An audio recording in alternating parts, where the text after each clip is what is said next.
I think a big part of university is picking your battles. As an English major, I hate you when you do that. You're reading my book. I was screenshotting stuff and I was like, mistake.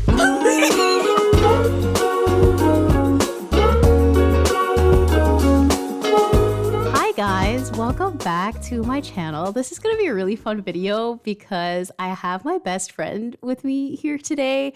This is Ashley. We did some fun collab stuff years and years ago, but Ashley and I have been friends for so long that I can't even remember the exact amount of years anymore, but it's like almost 20 years. We're going to talk about writing degrees versus English degrees, which I think is a topic that interests a lot of people. When I put out sort of the poll to get people's ideas for questions, people seemed really interested and had conversations in the comments. So if you didn't know, I'm a writing major. I'm in my final year of my creative writing degree. And Ashley, on the other hand, is an English major among many other things, but we're just going to talk about her English degree in this video. If you want to introduce yourself. Yeah, I'm Ashley. I've been friends with Rachel for a very, very, very, very long time.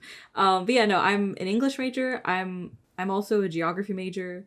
I'm also in getting my bachelor's of education, so I still have a year left. Rachel is done after this semester. I've got a year and a bit left. You had this idea, right? Let's talk about this on your channel. And I was like, I forgot that you're an English major. I was like, I want to do a video with you, and then like a podcast specifically. And yeah, I was like, well, I'm an English major and you're a writing major. I feel like that could be of this world, because honestly, I'm not a writer. I've only done a few tiny pieces for myself. So a lot of creative writing programs are based in, at least in Canada, and this is just sort of data from, don't take my word for it, it's not fact, but in general what I've seen is a lot of the writing degree stuff will be related to English. So it's going to be in a humanities department, just like English would be. It's in the English department, and you'll have a literature component. So oftentimes people will graduate with creative writing degrees and they'll actually be, a degree in English with a specialization in creative writing, or English and creative writing. Specifically chose to go to a program that didn't have an English component because I have taken university English courses. As context about me, I don't really enjoy literary analysis when I just wanted to kind of focus on the writing itself, which is a funny decision now looking back on it. Honestly, the reason I went into the English program is because I wanted to know how people actually created analyses of books. I wanted to understand that world. I wasn't particularly good at English. Well, that's interesting because I know they have a really big reading component, and even I struggle with reading a lot. I've taken a couple of English classes. It's probably less than 5, but I have taken a couple, but most of them, I don't think I've taken an upper year English course. I found that even the ones that were just first and second year courses were extremely reading heavy, which makes sense because it's English, but it's tough when you're a writer at the same time and you have to work on your own stuff because writing is such a time commitment. Reading is also a time commitment. One of the questions is, what's some of the similarities between them? I think that's one of them. You're getting a time commitment on both ends with the reading commitment and then the writing commitment. I don't really have a lot of reading to do. My program is a fine arts based program, so it doesn't have anything to do with literary analysis, and it doesn't take a historical approach to writing. It takes a workshop approach to writing. What does a typical writing major do? So I can kind of start, and then Ashley, I'll ask you about that. You can pick 2 genres, or you eventually can also just stream off into one if you want. First year, you have your general classes. There aren't really many writing classes. It's just basically one, and then the rest are electives. The electives I took in first year, I did not take any English electives in first year. I took a random mix of gender studies, and there was a social science course and then some art courses. Second year is when we started to get into the pre-workshop and workshop phase, where I had to pick 2 genres, and I picked fiction and I picked poetry. Obviously I picked fiction because I'm a fiction writer. Poetry, I had no idea how to write poems, but I was like, I need to pick a second one. So I picked those 2. Well, you're a beautiful poet. Thank you. Yeah. Thank you. I have done many, many workshops. So in third year, I did 4. Now I only have 2 because I don't have to do as many now that I'm kind of over that hump. A lot of even creative writing programs don't have this many workshops. I think my program might just have a lot of workshops, and then a lot of them with English. And again, this is a generalization, so don't take my word for it, but I've seen that maybe a lot of the English-based ones don't have that many workshops. Now I get to kind of decide whatever classes I want. I've only taken pretty much writing classes for the last 2 years, so I pick, the electives that interest me. Most of my degree is electives, which is something that's very lucky. I know that most people do not have that. I take a full course load, so that's 5 courses for me.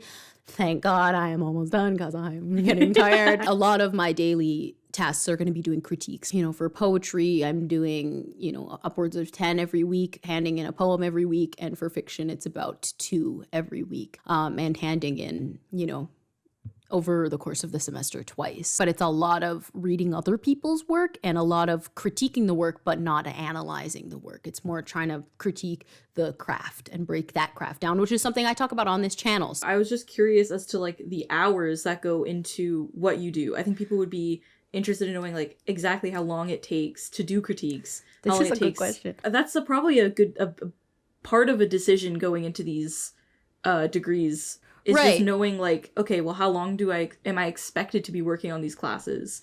Right. And these is coming, like it's coming from our subjective points of view from, our programs for the listeners out there. And it's probably going to depend on if you're in the US too, because we're both doing, Canadian programs. But when I was in my 3rd year, 12 hours a week on fiction critiques and then maybe 6 on poetry. That is 12 hours of like homework, essentially.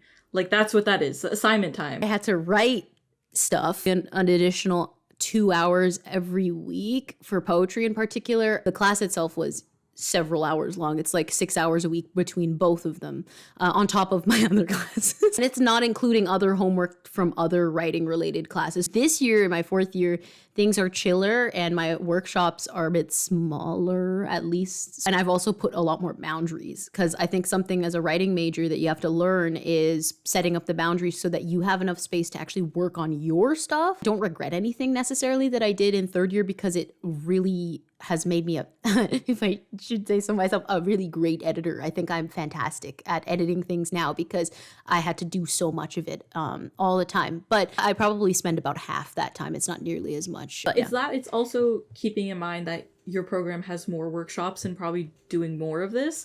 And also like the speed people work. I work a lot slower sometimes than your average university student probably. What an English program is essentially a lot of reading. I counted the amount of books I have just in my apartment because I live away from home. Just in this apartment, and this is books strictly for school. This is not my personal reading books. I have 42 over the course of, I think that includes some of my 1st year books, some of my 2nd year books, some of my 3rd year books, and my 4th year books so far. It's about 42. So have I read all of those? No. I think a big part of university is picking your battles. 42 is just the amount of actual books, but within some of the books, there are plays, there are poems, there are other things that I've read. One of my favorite novels that has come out of my English degree, just a quick shout out, is Everything is Illuminated by Jonathan Safran Foer. I wanted to show a little bit of like what it kind of looks like when you're going through and actually like, here's a good page. When you don't know what the heck is going on in the book, and I leave a lot of comments in the margins, and like this one is the one I'm currently working on. That's a lot of sticky notes. This is also a good book so far. It's for my true crime memoir class. You have to get really good at reading something, and you have to get really good at understanding not only just what the author meant, but how you yourself see what is going on. A big issue people have, and it's an issue I still have, is getting really caught up in knowing what the author wants to say. Coming from a writing perspective, that's probably really weird for you because you are writing exactly what you want to say and exactly what you want to mean. But coming from an English student, we also have to think of outside possibilities that the author might not have even thought of. You're looking into the history as to when this book was written. You're looking into the history of the author, their childhood sometimes. You're looking at like where they grew up, how that is like affecting the novel and like the overall story, how it affects the protagonist. You're looking at all those different elements of the novel and trying to create some type of new meaning behind the work. It's difficult to do, I think. Oh my god. Like, I think that like in terms of, I know there's a question on which focuses more on grammar, just speaking on it a little bit, because before we started recording you're saying I don't know that there's like, you don't really focus that much on it, because when you're writing it's like you're kind of free to write how and what you want. As an English major, I hate you when you do that, because it sometimes sucks. Sometimes why is the nice. author using so many commas? Why are there so many misplaced commas and sentences that just stop mid-sentence? I think that in terms of like English, obviously you're writing a paper, your professor or TA, more likely who's going to be marking them, they do care about your grammar. In a lot of my classes, there is this book called A Method for Writing Essays About Literature. It is by Paul Hedrick. If you take a university English class in Canada, I can bet you any money that they're going to ask you to buy this book. I read 5 pages of it and I said, no thank you. I bought this in first year. $80. Because to get perfect grades in English is nearly impossible. The one thing I do like is that English is subjective. It is very like, this is my opinion, and as long as you can back it up, you're okay. I think that's the one thing people forget, is that you can have the wildest of opinions, and as long as there's something in the text that you can say, here's an example of it, here's why I think the way I think, it's fine. Well, I'm hearing like, in comparing and contrasting the English versus the writing degree, something that's interesting, and also like, I don't think you've taken writing classes, right? I took one in the summer, actually, when you were here. I was in right, I remember that now. Because I know some students in science courses who benefit from English classes. You're writing labs all the time. Like, it genuinely does teach you how to be more concise, how to be more straight to the point. I find that in terms of grades and stuff like that, and I think you agree, grammar isn't the most important thing. The most important thing is getting your ideas down in a concise and formulated way. And I think English classes really help you do that. I will say, like, in terms of your degree specifically, English in my degree, it's probably a bit more well-rounded for me, just because writing... I will say you have to write in order to get better at writing, but you need the structure of English to also make you better at writing too. That's so interesting. That's so interesting, because I saw a lot of people commenting that on the community tab. Because I think you were naturally good at English. That's true. I think if someone going into your program wasn't, I think they would probably have an issue. Even if you're a writing student, just take one, you know, like first year English class. For me, my writing program has not taught me grammar. I took an editing course last semester, and we did have 2 like copy editing classes, but it wasn't in depth, and the copy editing course in my university is in the English department, and I wanted to take it, but I was very afraid. Like, the majority of my courses were English courses, not writing courses in second year. I was going to do an English double major, and then I had decided after that to do the minor, because I was like, I don't want to be here for that much longer. And then I kind of like flaked. I'm gonna say something here that might be a controversial opinion, but I think in the same way that taking an English class as a writing major will help you, I think taking a writing class as an English major will help you. Because my biggest problem is struggling to formulate ideas, and I think a writing class forces you to do that. That's in true. The same way an English class forces you to get better with grammar and getting your ideas out. So in English classes, the way they structure their weeks is, for example, I have a class that's on Tuesdays and Thursdays. It is expected of you to be done the book by the Tuesday class. So after Thursday, the last class that you're in for that class, it is expected of you from Thursday to Monday to have read a book for Tuesday's class. Like, that is what the expectation is. That's the goal. I think I'm in the right program. So it is fast. Sometimes professors are nice and they'll do half the book we'll discuss on Tuesday, half the book we'll discuss on Thursday. So at least you have a bit more time to finish it. That is wow. Some professors are like, no, you have to finish reading one book for the Tuesday class, and then by the time we finish discussing that book for Thursday, you have to finish another book for the next Tuesday class. That's when we're starting to discuss it. Some professors are also nice in the way that they'll do longer books for 1 week, and then the next week will be snippets of other books or poetry or something shorter, so that you can kind of catch up on reading if you're falling behind. Some professors do not care, and you have to do it anyways. You don't have to read every single book. You look at your assignments and you go, okay, if there's no exam, especially, you go, okay, I need to read at least 2 books for like a comparative essay, let's say. I need to maybe do a weekly discussion post. Can I just go online and look up the summary of this book for that discussion post? Probably. So it's like you choose your battles, you choose what books you have to read. If you have more assignments, maybe you don't read a book that week. The reading component, a lot of people might not know this, but the reading component in a writing degree is, like, at least mine. I know there are some degrees that, especially MFAs, that might be a lot more reading heavy, but I'm in an undergrad program. So it's not that heavy. Again, like you have some recommendations, but they're not really anything but a recommendation. And again, it's kind of like if there's an assignment based off of it, I think I've only ever had one class where I had to read the books. Otherwise, you don't have to. And it was like 2 for the whole semester. And like it was not so, time consuming.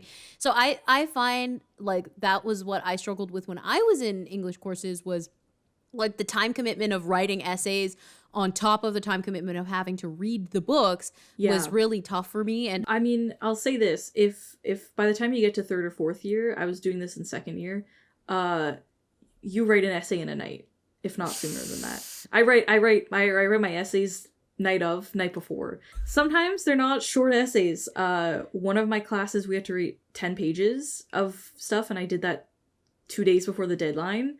And in my opinion, it forces you to get creative. It forces you to find stuff that, in all honesty, could they have been better written if I give it more time, for sure. But by the time you're done reading a novel, if you're in an English class, you have a pretty good idea of, is this, like, if you know this is the book you want to do an essay on, you have a pretty good idea by the time you finish the book what you're going to write about. You get better at time with that. That's kind of the goal, is to do things, or to have ideas faster, I will say. In first year, they don't teach you how to do that. It's impossible. That's kind of one thing I regret about English, is I overlooked the fact that they don't teach you how to formulate ideas. They teach you how to read and how to close read texts. The idea is all on you. So I think in terms of time commitment, it really depends on how quickly you can read a text and be like, this is exactly what I want to say about it. Here are the quotes I flagged. Like, this is how I'm going to draw on these connections. Also, in my other classes, a lot of academic articles are brought into the text that you're reading as well. So you're not only reading the text, you're reading academic articles already about the text. That was so hard to do. I remember having to find the secondary sources. And they're written in very scholarly jargon that is overly complicated. I had a prof say that academics are like the worst writers. Yeah. I 100% agree. Okay, so that's interesting. In terms of hours, before we move on to like the job thing that people were very curious about. Hours, you're looking at, I like I said, I'm in a dual degree, so it's kind of difficult. I'm in geography classes, and usually I take six a semester. I'm only 5 a semester this year. So in terms of hours for English, I mean, they recommend lecture time. It's about anywhere between 4 to 6 hours a week of lectures for each class. And then outside of that class, depends on how quickly of a reader you are. I'd say at least you want to get 2 hours of reading a night for each class, maybe. I'm a fairly slow reader, so take that with. But when you're reading a novel, it's really, for an English class, you have to sit there and you have to sit with it. That's the hard part, is you have to write down your thoughts. You have to take a second. Right. You can't necessarily speed read it and then come up with all the ideas that you need afterwards. No. So it takes time. I still have time to game. So if that tells you anything, I still have a life. You're looking at probably 10 hours a week for each class, for each English class. Oh my gosh. And you're taking 6. And that's not including assignment time. Right. So, because again, that's very subjective. Some people write essays. What we're learning is university is hard, but you are Manageable. stronger than me. It's very manageable. It's very manageable. How is it manageable?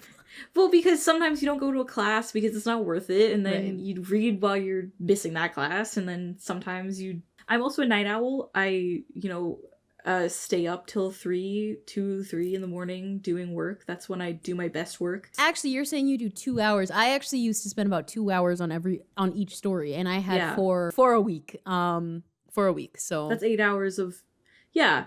It's pretty comparable. Interesting. I'd say I don't spend that long anymore. But no, I used to. But like you said, you get better at it, and right. You go, is this worth it? So maybe it depends also on like your interests too, because if like for me with English, I think 2 hours of English would feel much longer than 2 hours of critique. But that's because you're not you're not. And used then maybe to it. the vice versa for you too. So this is a nice little segue into job aspects. Like I said in the beginning, I'm getting my bachelor's of education because I'm going to be an English and geography teacher in high school. Icon. So when I'm potentially marking essays, which is you're editing them essentially, like you're looking for a grade.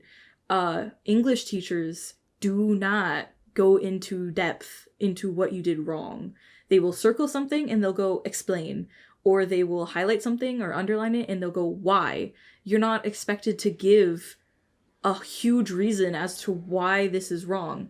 A lot of professors still in college or in university will go book office hours if you want to know why you got the grade you got, instead of actually giving really intense details. So I think that's where I'm coming from with critiques, where I don't give details when I'm marking other people's essays. I go, this is wrong, here's a grammar error, explain this further. That's it. Right. And I think that's kind of what I've had to start doing. And it's also kind of what I've been instructed to do now in my last year, which is great because it's not as time consuming. But before it was like a lot. And I'm not sure if, that was useful for the writers. I mean, if any of them are watching, I'd love to know. But it taught me a lot. So I can't complain. It did teach me a lot. But I think that's interesting. So for jobs for you, of course, I know a lot of people who get English degrees go into teaching. I feel like, teaching I don't know. Professor. Maybe that's like, so something academic related. Something academic. So it's very much so you can go into a lot of paths actually with English that people don't realize. English is, like we were saying earlier, a really well-rounded skill. And so when you go into a workplace being like, I have the ability to type super fast, I have the ability to comprehend what people are saying, fix errors, do this and that. That's a skill. If you could market yourself that way, you can go into office jobs with an English degree. Or you can go into honestly, a lot of professions really English classes are useful. I think with both of our degrees, people get worried about jobs. Right. That's all what I hear all the time, in comparison to other degrees too. And I think, the concern is fair, especially, particularly with the writing degree. So to be upfront, sometimes it's hard to even express how I feel about my own writing degree. And we'll talk about that later when I actually graduate. But, but in terms of employment, it's kind of similar with English degrees because you end up graduating with a skill, except in writing, and I guess in English too, because you have the writing skills with essays, but in writing, you are constantly editing. You're, in my program at least, you're honing your communication skills. So I'm a much better communicator than I was before. So, administrative assistant jobs could be helpful in that way. Something in the creative fields, I'm looking to work in publishing, but I think that's also a regional, thing. If you're not from a major city that has a big publishing industry, that it might just not be worth it to be doing a creative writing degree for a job. Because to be honest, depending on how much you want to be a publisher, right? Right. Then the move or wherever would be worth it. Somebody might want to move, but if you're not looking to relocate, it might not be the most practical idea. And I've always said this from the beginning, even before I got my degree, creative writing degrees. And, I know that some of my viewers have gotten creative writing degrees. So this is not like a jab at any of my viewers or a jab at anybody who gets creative writing degree. I mean, I'm getting my creative writing degree. They're not practical. And I think especially, and I say this because I know that young teenagers follow me. I know people who are looking to apply to programs follow me, and I don't want somebody to apply to a creative writing degree program because, you know, an undergrad. MFAs are, you know, probably different, but undergrad, I don't want them to think, okay, well, Rachel's doing it and she's doing XYZ, so therefore, like, I should do the same thing. I think, especially with, you know, a writing degree in particular, where you don't necessarily have a career to funnel into, you know, if you're doing a teaching thing like Ashley with English, you might have a career thing that you can. Well, you can, with your degree, go into teaching. Well, there are it's a lot harder. Yeah. But I mean, if you want to manage, if you can make it possible, like make it happen, like you can have a creative writing degree, go and get your master's, be a professor. You can also get your creative, like you were gonna take a minor in English. Yep. Now all of a sudden that minor, if you're also taking your bachelor's of education, can turn into 2 things you can teach in a high school. Right. So it's possible. So there are definitely possibilities. It's just more complicated with the arts degree in particular, because they're not as common, I think, as English degrees. So a lot of jobs in publishing themselves are going to be like, you know, an English degree or equivalent. So I think I take the equivalent to be the writing degree, right? Yeah. But, you know, I think it's my responsibility as somebody who's getting this degree, you know, to be upfront about how it was funded, about, you know, the support that I have. You know, I had a scholarship that paid for all of my tuition, but I had to have an average that was really hard to upkeep. It made it very stressful, but it was the money that I needed to pay for this degree. So I did not, like, I did fund my own degree, but it didn't come out of my pocket. It came out of the university's pocket. So that's something I want people to consider before they get degrees and then they go in, especially in the US where tuition is so much more expensive. Yeah. Or if you're out of state, out of province, wherever. Yeah. And then you leave with a degree that isn't necessarily, like, you're not going to be a New York Times bestseller the minute you step out of a writing degree. A lot of, you know, writers might not even necessarily publish after they graduate. Well, question, can you go into journalism, do you think, with your degree? Sure. Right? I mean, so that's another option. There are journalism classes, and I've taken a couple journalism classes too. So you can definitely go into that if that's something that interests you. Obviously, it's going to be an asset if you were a writing student. But I definitely think in terms of both English and writing, is if you're not passionate about teaching it, perhaps it's not always the most worth it degree to get. Right. I'm very lucky in the sense where, like, I want to go into education. And so if I didn't, I would not be an English major. I think I feel the same way. Like, I want to go into publishing, so this is a great degree to do that. Or I want to freelance edit when I graduate. This is going to be perfect in terms of priming me for that. But I also want to acknowledge, like, on my, you know, front, the privilege that it takes to get this kind of a degree, you know, but I always urge young people who might be listening or watching this to, like, think about that financial plan. You know, if your parents are helping you out, have a conversation, or if you have adults in your, you know, that you can talk to who've gone through university, talk to them about that, because these are important things to remember, because the decision you made, like, I was 15 when I made this decision. I'm 21 now. Like, wow, like how that decision can span my whole life. But important to note is in terms of scholarships, a lot more funding for English than That's so writing. Interesting. Yes, I think certainly. A lot I didn't more even think for of that. English. Well, because I know when I was applying to many scholarships, even in my university, you can apply to scholarships within like the atmosphere of the university. So, like, I was going through, and of course, maybe it's because we don't have a creative writing program, but there were creative writing scholarships, but not nearly as many as English. Not even close. I mean, and the arts are, you know, kind of chronically underfunded in academia too. So absolutely. It's good to, I didn't think of that at all, because I had my overall scholarship that wasn't related to the art But if field. you're applying for extra bursaries like I do every year, like, more for education, more for English even than writing, for sure. Right. Okay, that is a really good difference to point out between the two. So even researching the school that, if you're thinking of going, looking at those options, if you're and then maybe struggling you can with money, definitely look. Then maybe doing a minor in creative writing might be something that's more appealing, or taking a couple classes. The best bang for your buck, if you will, is doing a creative writing program that is centered in English. Right. As sad as it is. That's so interesting too, because I know most of the undergrad ones are that way. yeah. Like, you know, just from my my data, they are that way, and sometimes I wonder, like, should I have done that? Because there were so many. Well, it comes down to passion too, right? You're not passionate about English at all, and so how worth it would that have been for you to not?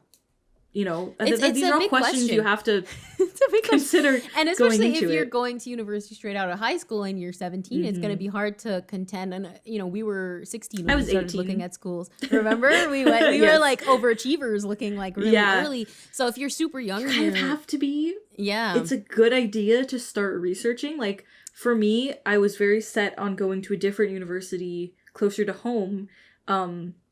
But then as I was looking into it, they were actually cutting their Bachelor's of Education program. And so now a year, I don't know if you remember in grade 12, but I was in December, I was like, shoot, I have to go to this school because the other one cut their education degree out of the program. I didn't know that. Yeah, I don't want to like name drop, but like it pays to research ahead of time, even if it's a couple months ahead of time. So whether you're doing English or writing, you know, it's good to do the research and talk to the people, talk to the faculty, go to the open houses. So that's really good. Yeah. But in terms of jobs, they sound kind of similar, except you probably have the leg up with the obviously the teaching thing, because they're, at least where I am, I'm not sure, it could be regional too. That is not considered creative writing is not considered like a teachable. So I would have to do something else. It's not. It's not a teachable, but you can teach it. Yes, you can. How funny is that? So English at the program I'm in, you can take an extra step after you graduate to get extra teachables. Creative writing, because I don't know if you remember the summer school class that we took in high school. It is a class you can teach. However, it's not common. You're going to teach it maybe once a year, if that. Right. So those are things to consider. Or like once every couple of years. I think most people that I know who get bachelor's degrees in creative writing end up going to do their MFA and then they become a professor. Yeah. They don't go into high school teaching, that's for sure. No, if you're not interested in academia like me, then that's probably not an option. If you're not interested in English, if you're not interested in the English component of writing, yeah. I mean, also another career option that a lot of people consider when they become creative writers is being a full-time writer. And I don't want to do that. And I think it's very difficult. That money is a really difficult job. It's straining. It's hard. That is a lot of pressure on you. That is a lot of like time commitment. Like you said, writing takes a lot of time. That's a lot of ideas. That's a lot of like, you have to be so able and ready to do that. That's what I was going to say. Like, to think, especially if you're thinking that's going to happen right after you graduate, like it would have to take like a lot. And I know a lot of people, you know, who, you know, are full-time writers, they have to put, it's like so much effort. And you're not just a full-time writer, you're like full-time marketing your stuff, you're full-time social media because you have to market, you know, so stuff like that is interesting to think about and keep in mind. A good question you can maybe ask yourself when you're going into university is, am I willing to work a part-time job to fund myself through this program? Yeah. Because, in all honesty, if you're not willing to work that crappy minimum wage job to get this degree for a future, I don't know, maybe it's not the thing that you do.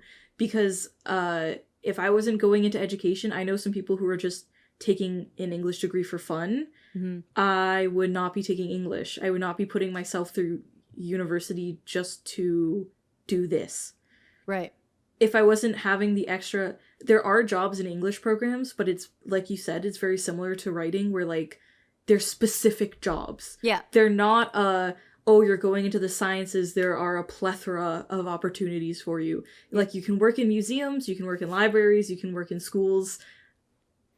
You can work in office jobs and stuff. English and writing are essentials. Right, exactly. And that's something to consider on both fronts. I think, you know, with writing, you have the element of sort of the arts to consider. And it's not necessarily that, you know, there's probably some things I don't really know, but there are probably some things that an English degree can get you that a writing degree wouldn't be able to, which I mean, thinking and about. And vice versa. Yeah, exactly. Yeah. But in terms of things about what I'm going to do is, again, I'm doing that the publishing stream, which I think works very nicely Yeah. with sort of my degree and how it functions. And also, I'm hoping to be able to work in social media marketing because I love doing that, which is going to be perfect pairing with my degree. Well, that's the thing, right? Is if you're, I would say, go into a writing program if you're more on that social media wavelength Right. and you are interested in it, because that's not really in English at all. No, if you right. want to be able to mix those two, like, it's perfect for you. If you want to be able to mix those two, like, interests in your life, And then yeah. there's the film industry too if you end up being a screenwriter. So film is going to be different rather than, I'm coming from a fiction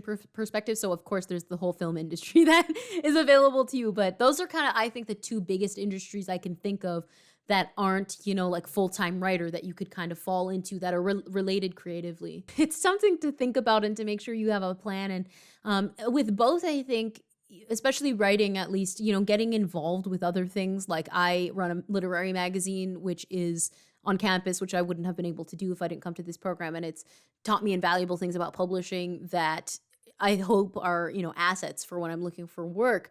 So there's also an importance in getting involved because Oh, that's a good point. because you will be able to put stuff on your resume that you would not maybe have had that opportunity elsewhere. I don't think English has a lot of clubs. If that's what you're looking for, if you're looking for a community of people that do what you do, there are not like reading clubs. Like there are no English clubs. They're really far and few, where at least the university I'm at, where I can imagine there are probably a lot more things you can do in your actual degree with writing. Yeah, there are a couple things that there are definitely some options. In English, I know people who write for the journal of the university I go to. There are people who write for magazines as well.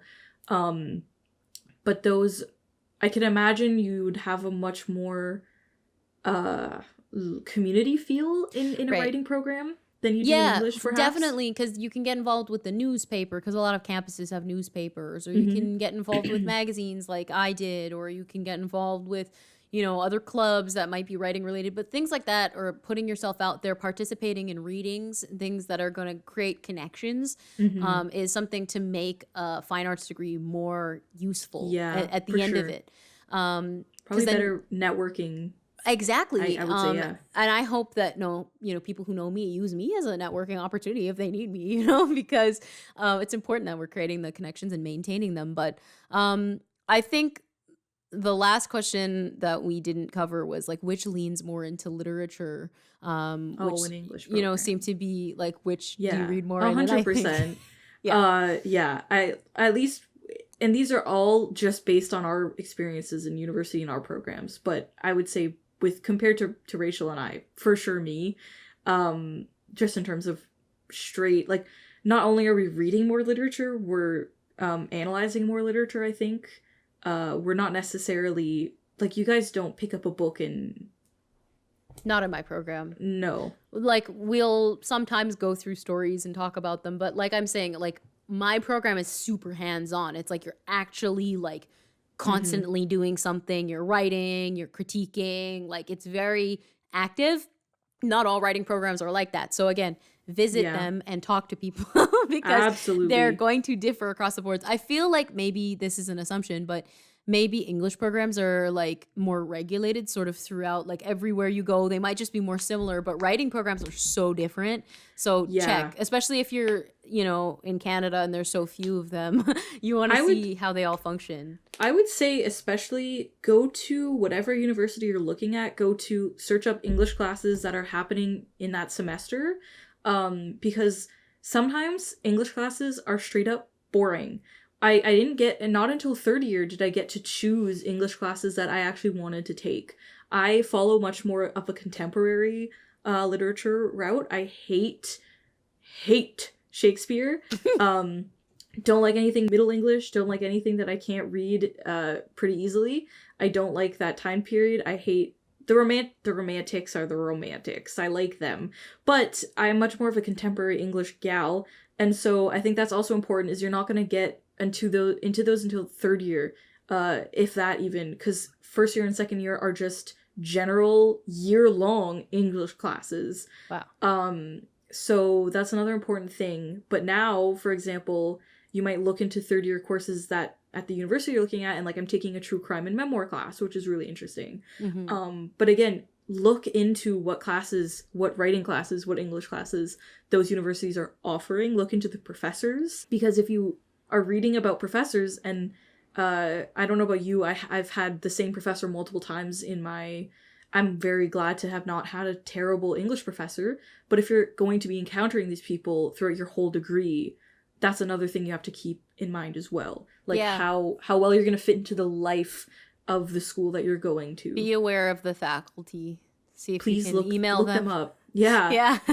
Or if you have people that know them or have taken classes, to talk to them, because I mean, it just seems like trying to make the experience the best for both of them. And it seems like you spend a lot of time reading, I spend a lot of time writing and critiquing, and then there's a lot of similarities in the middle, but those are like the two bigger differences. So my program is tiny. So yeah, my program is fairly big. So that's another thing. You're a boss. I didn't even realize. I don't think we've ever had a conversation about university. It's been like 4 years and we've never talked about it. Because we're so busy. Yeah, like I mean, we just do. When we actually see each other, it's like, I'm not talking about that.